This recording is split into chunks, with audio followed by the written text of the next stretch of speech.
Google nous écoute-t-il vraiment? C'est la question que tout le monde se pose à l'heure de l'ultra connecté. Dans un monde où tout le monde possède au moins un ordinateur portable et un smartphone, les deux étant chacun accompagnés d'un micro intégré et souvent tous deux activés en quasi-permanence pour le fonctionnement de certains outils, comme les assistants Google, Siri, Alexa, Cortana et autres. Mais est-ce que ça signifie qu'on est réellement écouté H24? Est-ce que ce qui est dit depuis tant de temps est vrai? Et si c'est le cas, est-ce qu'ils ont le droit de faire ça? Est-ce qu'on vous enregistre? Est-ce que vous avez autorisé ça? Et surtout, à quel point est-ce que ça peut influer sur nos vies? On va répondre à tout ça. Salut, c'est Léo de la chaîne TechMaker et aujourd'hui, en partenariat avec E7 qui travaille depuis plus de 30 ans à protéger la vie et l'identité numérique des gens. D'ailleurs, rendez-vous en fin de vidéo puisque je vous ai concocté avec eux une offre spéciale dont vous allez pouvoir profiter gratuitement. En attendant, revenons sur cette fameuse légende qui dit qu'on est écouté sans relâche une fois qu'on est connecté à Internet. Et donc pour ça, j'ai bien sûr décidé de parler plus particulièrement de Google car c'est souvent eux qui sont pointés du doigt dans ces rumeurs. Mais on va voir que c'est peut-être pas les vrais méchants de l'histoire. Enfin, pas les plus gros méchants tout du moins. Pour commencer, parlons un peu de ces assistants personnels. Est-ce qu'ils nous écoutent en permanence quoi qu'on dise?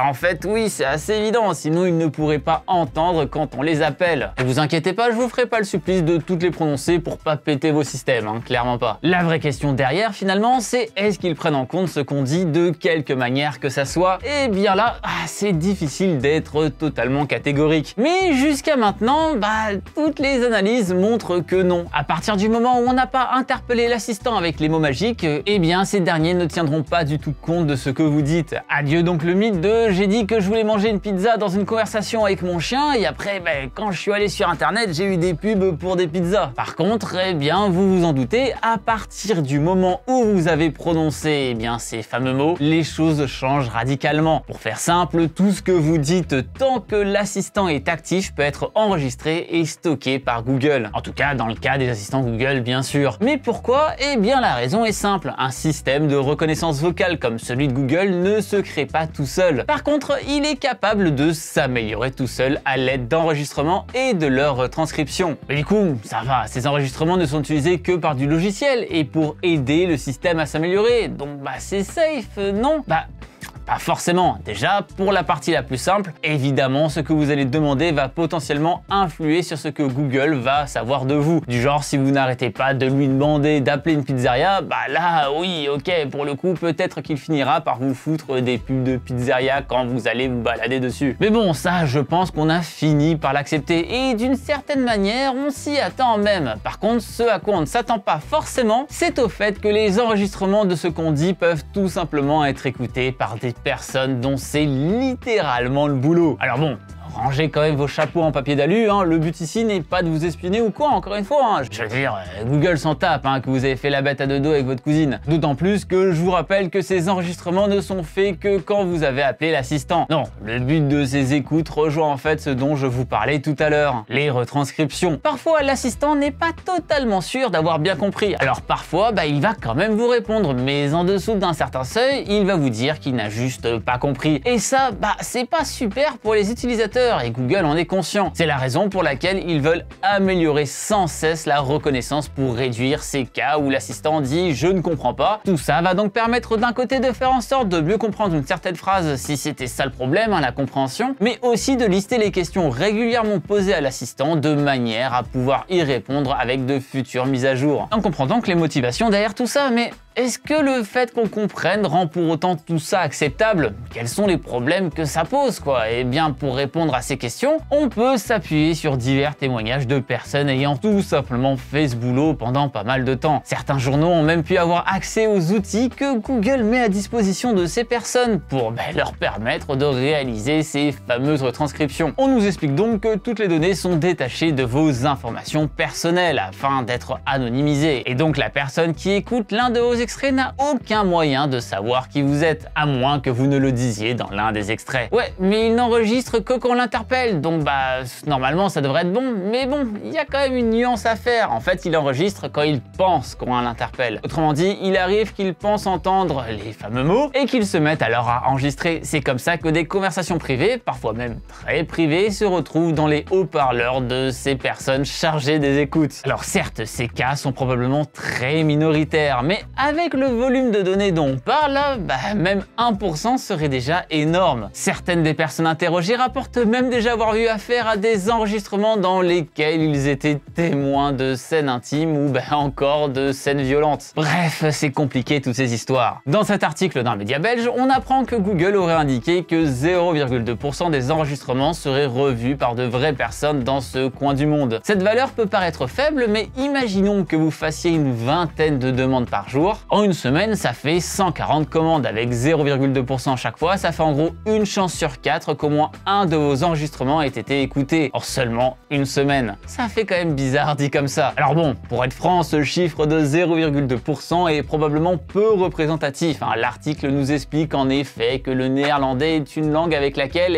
Google a vraiment extrêmement du mal. Probablement car elle a été ajoutée à la liste des langues supportées relativement récemment. Ce qui fait que l'algo n'est pas encore assez entraîné. De plus, toutes les langues ne se valent pas. Certaines sont plus simples à comprendre que d'autres d'un point de vue phonétique. Bref, toutes ces choses font qu'un Américain aura probablement beaucoup moins de chances de voir ses enregistrements écoutés, par exemple. Enfin voilà, la question maintenant c'est est-ce que ça vous embête? Ouais, désolé, mais fallait pas signer. En effet, dans les conditions d'utilisation, il est clairement écrit que des enregistrements seront faits, conservés et utilisés par Google à des fins d'amélioration de ses services. Alors ok, ils l'ont pas écrit mot pour mot, qu'ils allaient envoyer ces échantillons à des sous-traitants pour faire des transcriptions, mais bon, de manière générale, un petit peu quand même. Et tout ça, c'est avec l'assistant Google. Qu'on soit pour ou contre, on voit bien que le but ici est assez légitime, je pense. Mais si on sort un peu des assistants, est-ce que Google est vraiment celui dont il faut se méfier le plus? Pour répondre à cette question, voici d'un extrait d'un échange que j'ai pu avoir avec Benoît G, expert sécurité chez E7. Chez Google, tu vas avoir un hébergement, tu vas avoir un email, tu vas avoir un certain nombre d'échanges, entre guillemets, contre ton consentement de partager une partie de ta vie privée. Et alors qu'il y a d'autres sociétés, dont c'est le métier. Il y a une boîte française qui s'appelle Criteo, et Criteo, c'est leur métier. C'est-à-dire que c'est de faire du retargeting, de travailler les cookies, de faire du marketing, tout simplement. Et puis ensuite, tu as d'autres boîtes comme Cambridge Analytica, où alors là, clairement, il y a une ligne rouge qui a été franchie et qui a utilisé et un peu abusé des accès Facebook pour pouvoir récupérer des données et modifier le cours d'élections, par exemple. Cet exemple de Cambridge Analytica nous montre que parfois, les sociétés qui pompent nos informations peuvent à leur tour se faire pomper par d'autres sociétés dont personne n'a jamais entendu parler, comme ça a été le cas ici. On est donc dépendant de leur efficacité à se protéger de ça, ou bien même d'attaques de pirates. On ne compte plus le nombre de fuites de données provoquées par des attaques de ce style, elles-mêmes parfois possibles suite à des négligences folles. Le plus simple pour se protéger de tout ça reste donc de faire en sorte que ces données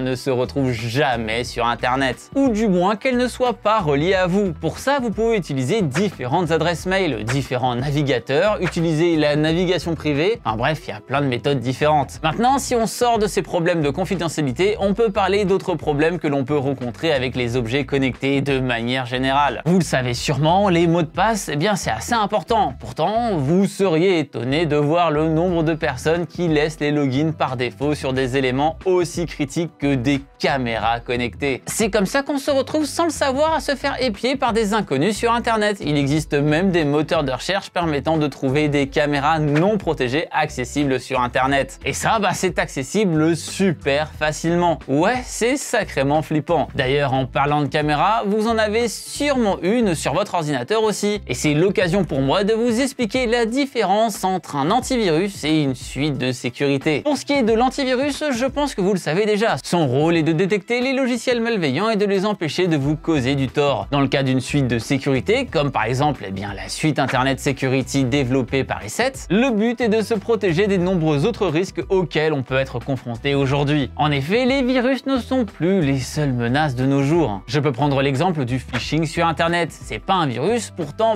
on peut se faire avoir. On peut aussi avoir des alertes, des blocages quand un logiciel tente d'accéder à votre micro ou à votre caméra, afin que vous puissiez valider ou non cet accès. On peut aussi parler de systèmes anti-vol permettant d'augmenter ses chances de retrouver un ordinateur volé en le localisant grâce à son IP, ainsi qu'en prenant des photos depuis la webcam de ce dernier. Et il y a aussi le navigateur sécurité et la protection des transactions bancaires. Bref, ce ne sont sont que quelques exemples parmi toutes les fonctions mises à disposition par la suite de sécurité E7 Internet Security. Pour le coup, c'est un logiciel que j'utilise depuis maintenant de très longues années, 6 ans d'ailleurs très précisément. Avec des offres comme l'antivirus Note 32 que j'utilisais à l'époque ou la suite complète maintenant, eh bien le but est vraiment de vous protéger quelle que soit la situation. Mais aussi de vous sensibiliser sur tout ce qui peut se passer sur le net et les potentiels dangers qu'on peut y encourir. Ils ont aussi un blog là-dessus, welivesecurity.com/fr, qui recense plein d'articles sur l'actualité autour de la cybersécurité ainsi que des astuces sur tout ce monde-là. D'ailleurs, ça tombe à pic car la toute nouvelle version du logiciel est sortie le 22 octobre dernier, soit il y a de cela maintenant quelques jours. Donc clairement, c'est le moment de tester tout ça. D'ailleurs, en parlant de test, eh bien avec le lien qui se trouve dans la description juste en dessous, vous pouvez essayer la suite de sécurité E7 Internet Security pendant 3 mois gratuitement et sans aucun engagement. Il n'y a même pas besoin de mettre votre carte bleue, alors que parfois c'est un peu nécessaire. Donc il y a moyen de tester tout ça sans même risquer d'oublier l'abonnement et de se retrouver facturé alors que finalement ça ne nous intéressait pas. Autant en profiter de cette version d'essai. Mais voilà, pour conclure cette vidéo, c'est clair qu'il faut toujours faire attention à tout ce qu'il peut théoriquement nous écouter chez nous. Mais bon, faut pas non plus devenir parano et partir sur de la conspiration. Mais par contre, ouais, être au courant de ce qui est dit dans cette vidéo, c'est déjà pas mal, je pense. Mais vous alors, vous avez déjà vu des publicités qui correspondent pile à ce dont vous avez parlé la veille? Tiens, eh bien racontez-moi vos aventures dans les commentaires juste en dessous. Car si ça se trouve, vous dites qu'on vous a écouté pour que ça arrive, mais en vrai, en parlant, vous avez montré une image sur votre smartphone sans même y faire gaffe, et donc c'est plutôt ça qui a joué. J'espère en tout cas que cette vidéo vous aura plu. Si c'est le cas, vous savez quoi faire, hein, vous connaissez la chanson. Le pouce bleu de l'amour juste en dessous, je le répète à chaque fois, mais